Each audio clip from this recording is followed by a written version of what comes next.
Alrighty, guys, get your capes and cows on. My little comic book aficionado, Jenner Jones, is up next to fill us in on this week's comic book buzz. Hey, buddy, what's a new comic you'd recommend to a newbie? You want to read comics, Gavin? That's so cool.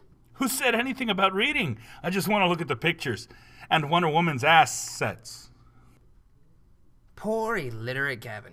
Okay, the Comic-Con report came out this week, and the numbers are looking pretty superior for Marvel Comics, as Superior Spider-Man was the top-selling book for January. Rounding out the top 10 was number 10, Uncanny X-Force issue number 1, number 9, Avengers issue number 3, number 8, Detective Comics issue number 16, 7, Uncanny Avengers issue number 3, 6, Savage Wolverine issue number 1, 5, Superior Spider-Man issue number 2, 4, New Avengers issue number 1, 3, Justice League issue number 16, 2, Batman issue number 16, and for the number 1, Superior Spider-Man. Out of the top 10, DC only had 3 of their titles, Batman, Death in the Family being the most prominent, while Marvel had 9 titles, with 4 of them being number 1s. Congrats Marvel and their creators, a well-deserved win.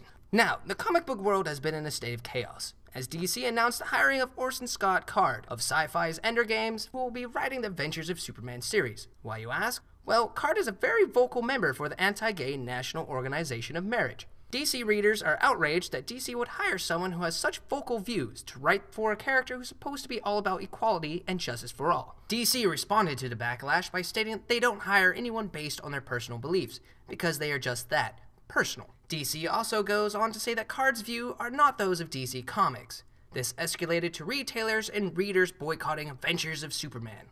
Here's my 2 cents. While I agree that no one should be excluded from the job offers based on one's personal beliefs, the company as a whole has an image and property to protect and to be respectful to, as well as a huge fan base to nurture. When making a job offer, make sure that an individual has good chemistry with its readers. Heck, give Card a crack at the Fearsome 5 Mini, but not a title where the lead character is supposed to be all-inclusive. Wow, we're a rather ranty bunch today, aren't we? So earlier this past week, Marvel Comics revealed their Free Comic Book Day goodness, a one-shot titled Free Comic Book Day 2013 Infinity, which features the main story written by Jonathan Hickman and illustrated by former Young Avengers artist Jim Cheung, along with the reprint of the first Thanos story, plus a sneak peek behind a major Marvel release that hasn't gone announced yet.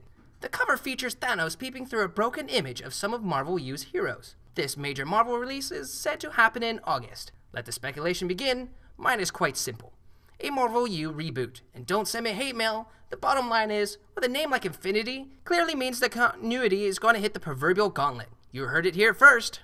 And finally, Batman issue number 17. I'm not going to spoil it, but I will say this. The book had me turning left to right to left again, then had me gasping through the beginning. Then, 3/4 into it, I became unreasonably enraged. The story build-up was excellent. Seeing Bats in a helpless position was superb, and the love the Bat family have for each other unquestionable. That said, I call shenanigans. The ending left me feeling underwhelmed and screaming at my iPad as I felt robbed, which is a feeling you should never have when reading a comic. Scott Snyder started the death of the family strong, and the tie-ins WTF worthy in a good way. But I have to say, you could have done better. The concept was brilliant. The follow-through, meh. Times infinity. Alright, fellow comic book dudes and dudettes, that's all I got for today. This is Jenner Jones, your comic book guy for Buzz Throwdown.